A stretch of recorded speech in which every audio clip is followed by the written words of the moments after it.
Hello, friends. Welcome back to Spellhaven, a place where all are welcome. So come on in, sit down, and let's learn to run D&D together. My name is Jaren, and this is D&D Behind the Scenes, a series in which you can sit alongside of me and follow along as I prepare to run a session of 5th edition Dungeons & Dragons. This is my Unremembered Worlds campaign. This is my first homebrew campaign. So this is a new venture for me. I'm very excited. And this is tonight's the inaugural session number 1 with all the players at the table. We've had each of our individual session zeros, and it's gone really, really well. A lot better than I thought it would.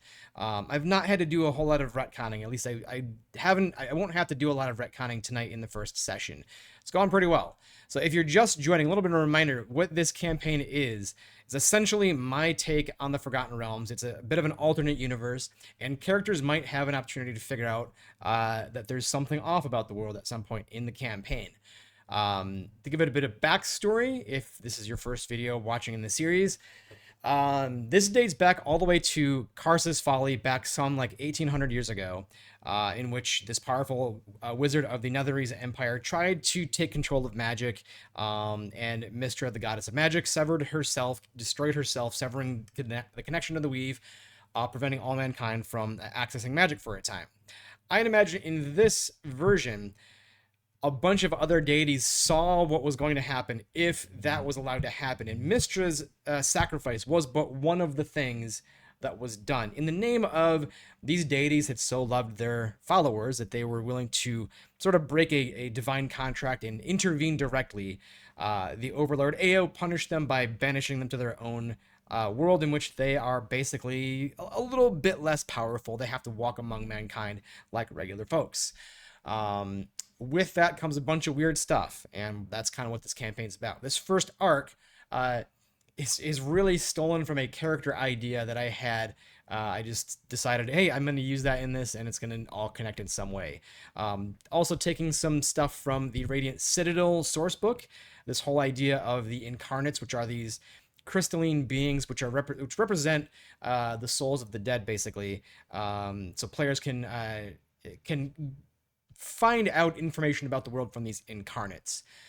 Now, all that said, where we are right now is every character has seen a little bit of the same story from different perspectives. I think they're going to get a little bit of the bigger picture tonight.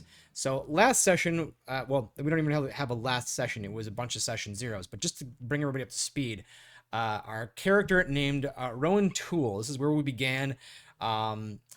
Had a bit of started with this weird dream, ended up having some errands to run in the morning. We were beginning in the town of Elturel, had some errands to run in the morning, and eventually was summoned to the High Hall in Elturel, and witnessed this murder of High Observer Thavius Krieg.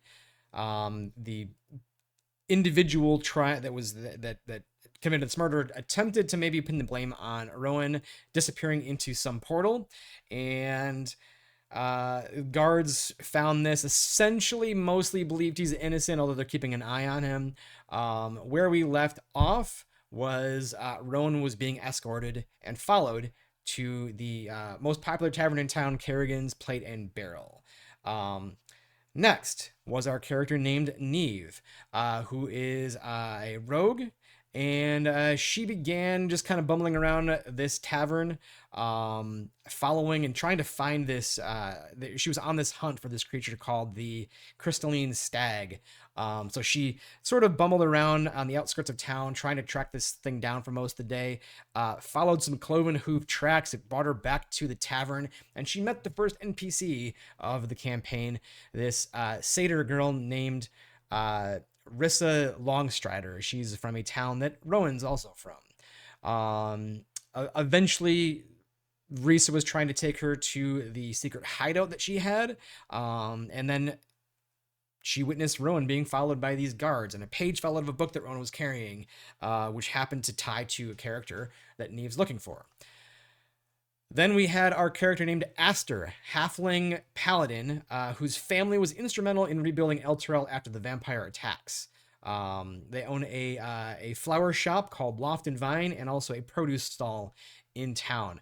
Aster began the day just trying to help out the family business, going around selling flowers, instructed to sell them at a dozen for 3 silver, and completely misheard that and tried to sell individual flowers for 3 silver. Kind of, was able to sell some of them. Used some of her paladin negotiating tactics to solve a quarrel down at the docks, meeting this other NPC I had to invent on the spot. This is probably a name from another campaign. Maybe it is, maybe it isn't. Maybe I'm thinking that it is. Dockmaster Ulara is another NPC, apparently. Um, Eventually, Aster made their way back through town and saw guards following this character named Rowan, who had interacted with the family earlier that morning. And then decided to sidle up to him and start asking questions. So that's where that had to end. That's where we're going to pick up tonight. Lastly, our fourth character, Brazan, who is a drow rogue. Spent a great deal of time in the Underdark, follower of Elistray, this really cool deity I had no idea of, who is the daughter of the Spider Queen Lolth. So really cool history. Check that out on the Forgotten Realms Wikipedia if you get a chance. It's a really cool story. Anyways, Brazan also started with this weird dream of her youth, essentially. I think it's they. I think this character is he, they. Woke up because they are a rogue, and I asked each player at the start of the campaign, how does your character tie to the world? Who do they know? Who do they run with? And this is a Thieves Guild character. Since there's none in Elturel, as far as I know, I had to make one up. So we have this faction called the Velis Core, which is an elven term for the balance, essentially like an ongoing balance. So this Thieves Guild basically is like, the Robin Hood Merry Men of Elturel. They're gonna steal here and there. They're mostly swindlers, because Elturel is in constant sunlight. You can't really get away with like back alley muggings. So it's more like scamming and conning, and maybe like lifting some, being a cut purse in the middle of the market and that sort of stuff. Met this other NPC named Antic, who's a tiefling girl. Anyways, did some investigating and trying to pickpocket in the market. Found this book selling stall, which was closed, and it was really weird.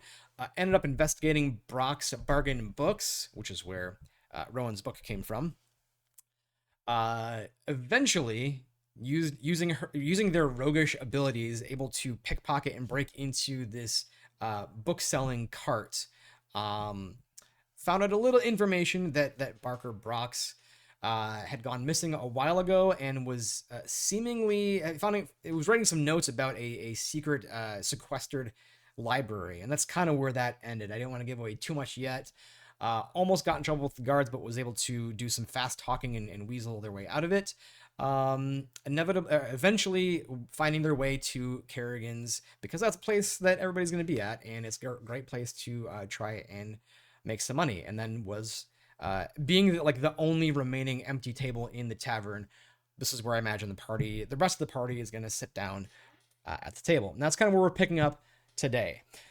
So our characters I kind of went over, and again, I'm using Notion for my session notes, and I loosely use the Lazy Dungeon Master templates and 8 steps for my prep. Credit to Slight Flourish, Mike Shea at Sly Flourish for this format. It's worked really well for me for like 3 campaigns now, so I'm going to keep doing it.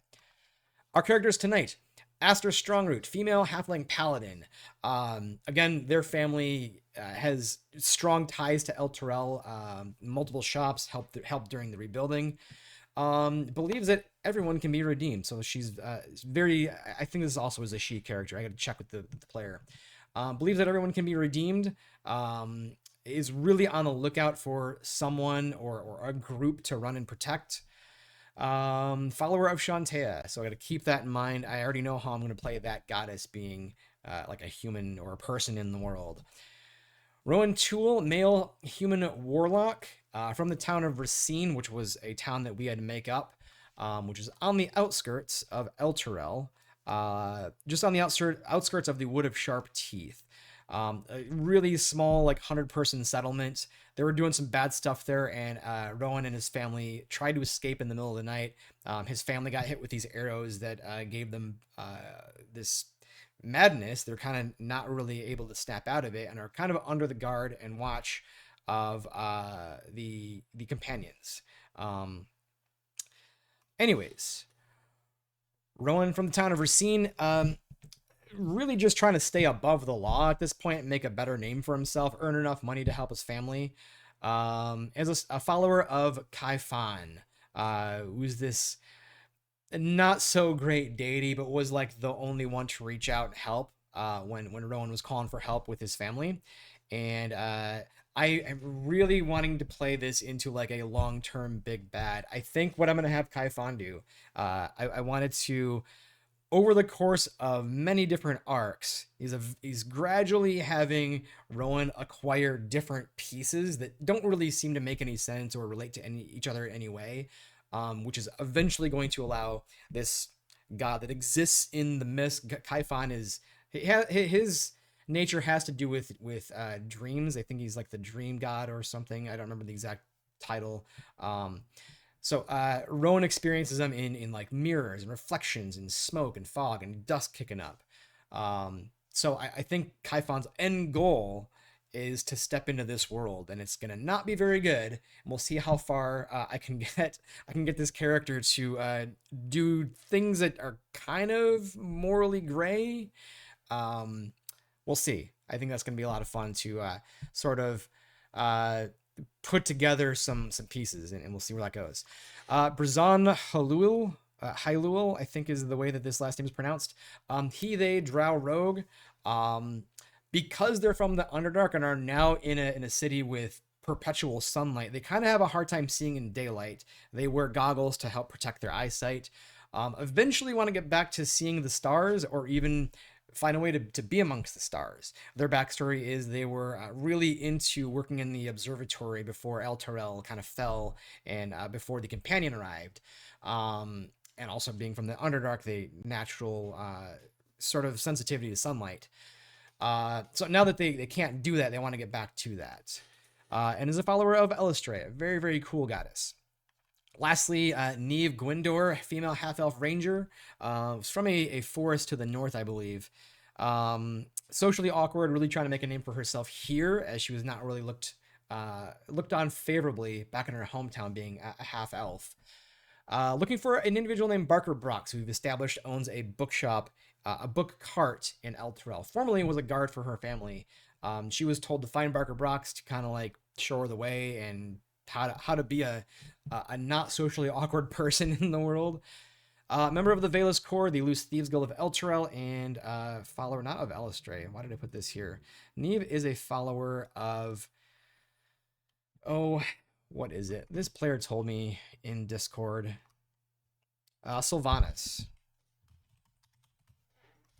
the other nature god. So in our campaign, narrative beats. If you are a follower of the Lazy Dungeon Master's 8 steps, this would be scenes. And scenes never really works out for me because you never quite know where characters are going to go. But I do know the narrative beats that I'm imagining and trying to hit. And where those might happen, I guess in this sense, it's a little more rigid because, well, it's session 1 and there's not a whole lot of options for the characters. I'm kind of pointing them in one direction to start. So the party meets for the first time at Kerrigan's Plate and Barrel. That'll be our introductory, really cliche roleplay session where we get to go around and say who your character is, describe what they look like, and it's super fun. Meeting with the companions at the High Tower. The guards are leaving Rowan at the tavern and are going to instruct him to come back to the High Tower for further questioning in the next morning. Bring any additional information that you can, which is my hint to, hey, you guys should all pair up as a party. You've all seen different sides of the same thing. You might have relevant information. Please all go together. It's kind of my way of doing that. This might lead to a quest. I think I'm going to leave it to the party to jump in and say, hey, let us do this. I'm going to make it a little bit obvious by way of, hey, the guards are kind of spread thin because it's Midsummer Festival. Not sure when we're going to be able to get to do this. Kind of imply that maybe we need some help, and it'll also look really favorably for Rowan if he decides to say like, hey, let us do this. If there's money involved, we can do this. It'll help clear our name. If you think that I'm at all guilty, let me kind of go do this and help out and check into this. And this is where we get to info dump about why all this happened in the first place. Um, the Elterwood, the outskirts of the Azurite mine. The mine is where this is all coming from. It is the entrance to the home of the incarnates. The Elterwood obviously doesn't exist in canon, but I made it up because that's fun, and I like this naming convention of everything starts with like Elter. There's Eltergard, Elturel, and this is the Elterwood. A lot that sounds cool. And this is probably where our first encounter is going to be. And I don't want to jump immediately to they're fighting the incarnates in the gem mine. I thought, how do I expand that outward? And maybe there are some incarnates that are just sort of wandering in this forest or just kind of hanging around, maybe watching guard. They've been progressively coming out a little further to investigate who and why was who was mining in their home, destroying these essentially dead souls. And so I imagine this is kind of where the first encounter will take place. Our list of secrets and clues is essentially just a bunch of lore. The attack on Thavius Krieg was a retaliation because the companions were doing some mining. They'd purchased this mine, and then we're just going in guns blazing to try and figure out what these crystals were for. Probably were magic. They might have restorative properties. The companions at the direction of Thavius Krieg had been mining this new dig site. About a month ago, they found it, or was sold it to them. Like I said, these crystals seem to hold restorative magic and likely other arcane power. This mining expedition unfortunately killed someone who was still inside the mine. This is a little bit of a nod to this character backstory that I made up a long time ago and wanted to play and haven't gotten a chance to do it yet. And I decided to use that back half of the backstory in this campaign. And I think what I'm gonna do, I really like this idea. I thought it might be extremely drastic if the High Observer Thavius Krieg was killed off right away. So I thought maybe it would make more sense that the companions had been sort of getting a sense that there might be retaliatory attacks. And so Thavius has been escorted to Fort Morninglord as a safety measure, just so there was not this that happened. They don't want a big attack right before Midsummer Festival. They don't want Thavius Krieg is offed right before Midsummer Festival. So they're like, hey, play it safe. Just go hang out at Fort Morninglord, which has a really cool history too. They might end up, characters might go there at some point. And then we have this whole backstory dump about Rosalind Elgar, the lighthouse, and the mine, which is this whole stuff here. So, encounters and loot. I don't know what we have for loot. I haven't really given that a whole lot of thought. I have begun to look at encounters and some other things, last minute things I need to do here. I have gone ahead and started getting some stat blocks ready, and I still need to make tokens for characters. Let's do that first. Let's go into D and DB. Let's go into Roll20. Let's add, we'll call this tokens. And now I need to go to my token maker, which is here, token stamp 2. Let me just put this over here. And I'll grab the images I need to use for tokens.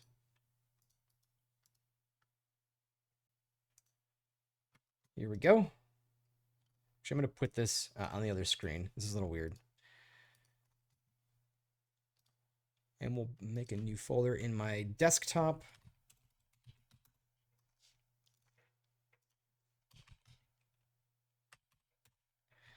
Oh, it says it has WebP, doesn't it? Okay, not to worry. We can just go in here into Paint and save it as a JPEG. Bear with me 1 second here.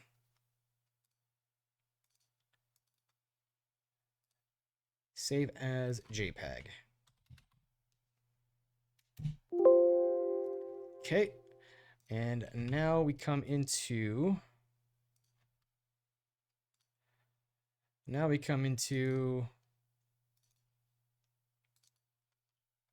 Oh boy, which one's the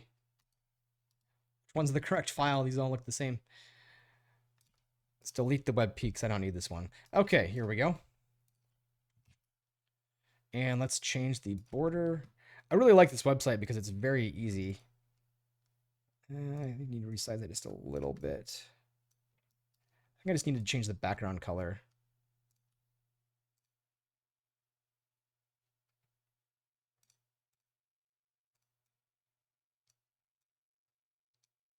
Yeah, it's good enough. It's pretty close. Okay.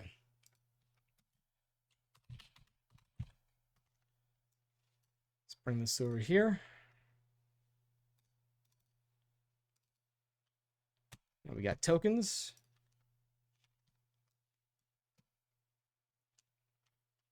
I like to have one page for my tokens because then I can do all of the settings on, in one shot.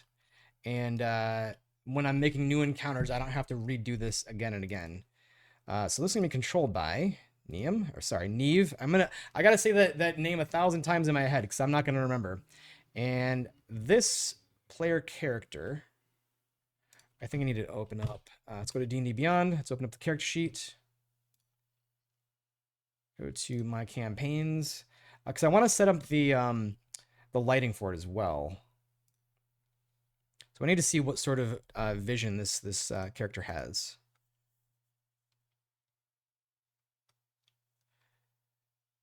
Senses dark vision 60 feet. Okay, that's what I thought. So let's set this up. Let's turn dynamic lighting on, and it doesn't emit light.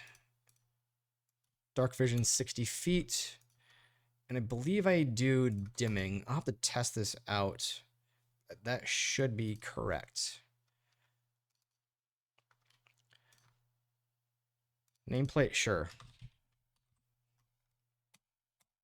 Okay, next. Where did this? I think I've only gotten 2 pictures from characters.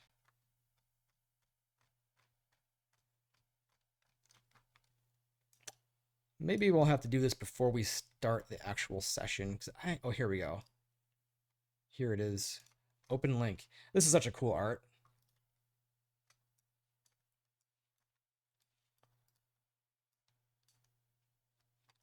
And let's put this.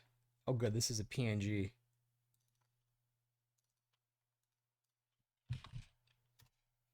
Okay. So let's go back to here and let's import this. It's got a good headshot here. Man, my players picked awesome art. I'm so excited. That looks pretty good. Aster token.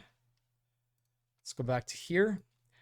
And same thing, I want to check this character's dark vision.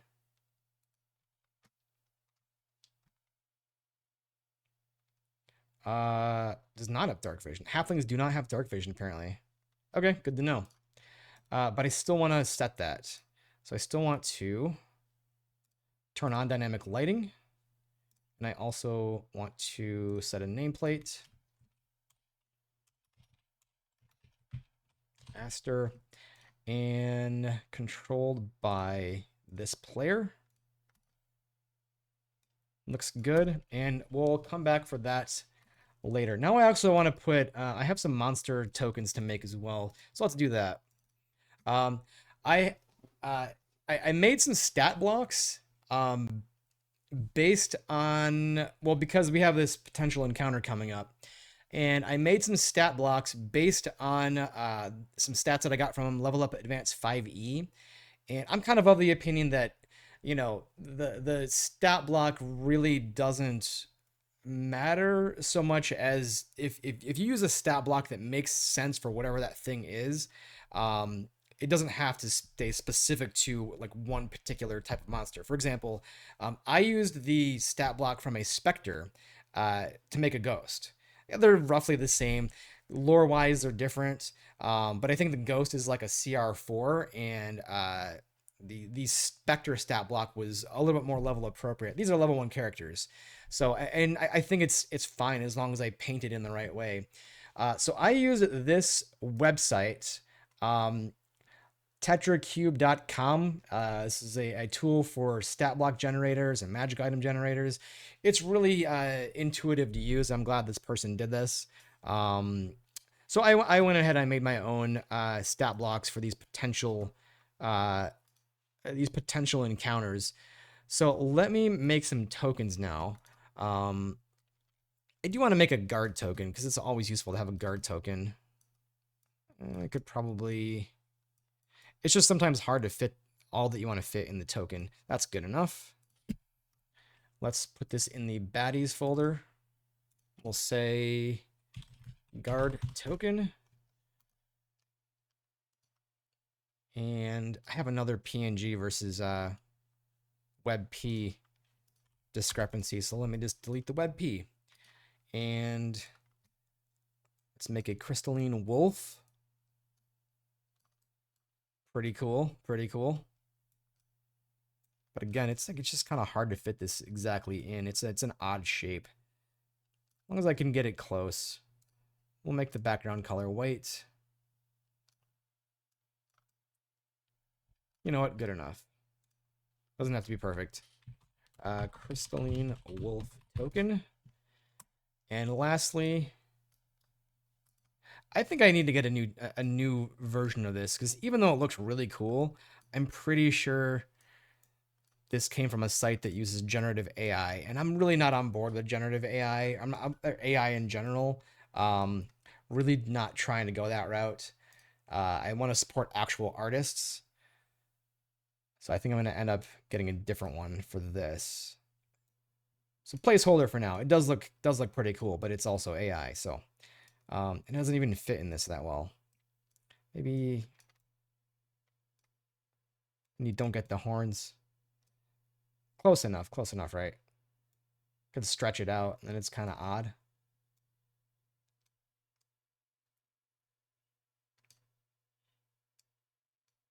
Good enough.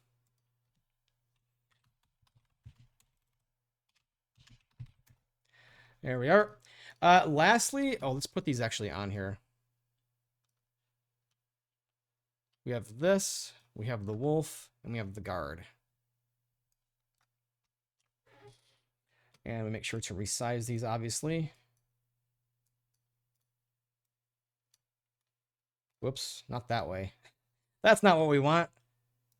Extra wide boy. And I will put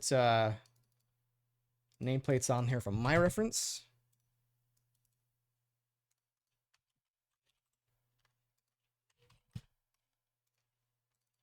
And this will be guard. Oh, I have to actually put it on there. And now I need to put a map. So let's make another map. This is our first encounter map.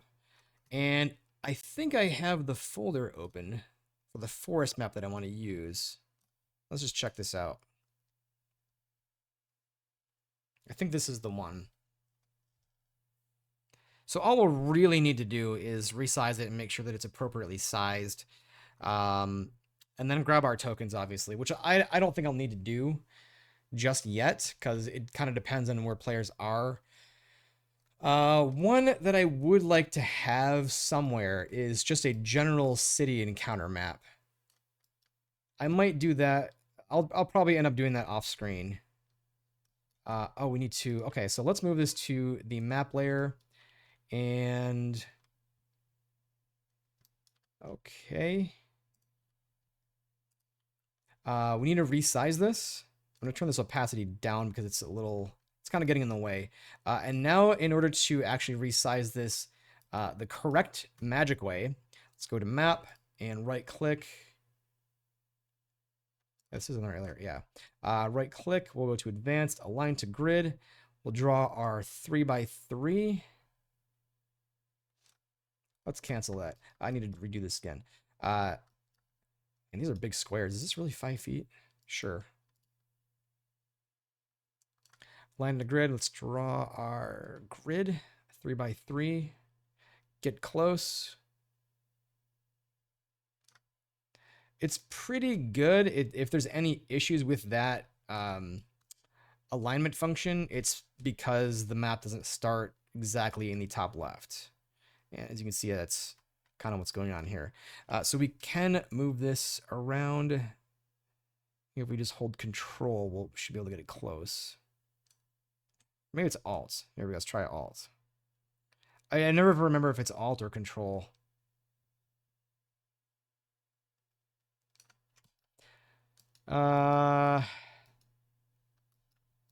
Didn't quite do it, did it? Let's try this again.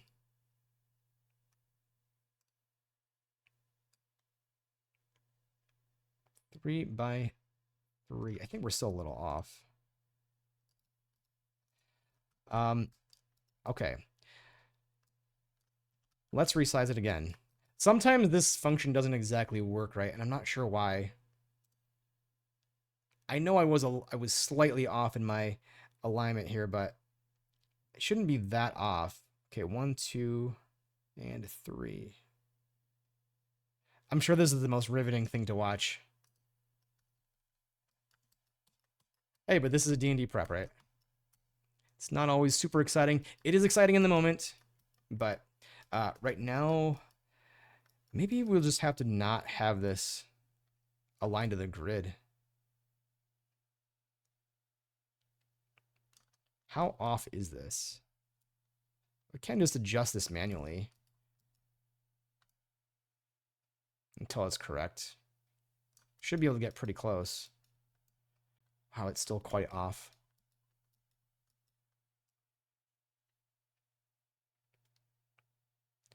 Okay, I'm gonna tinker with this off screen. It's not really gonna be productive to do this now.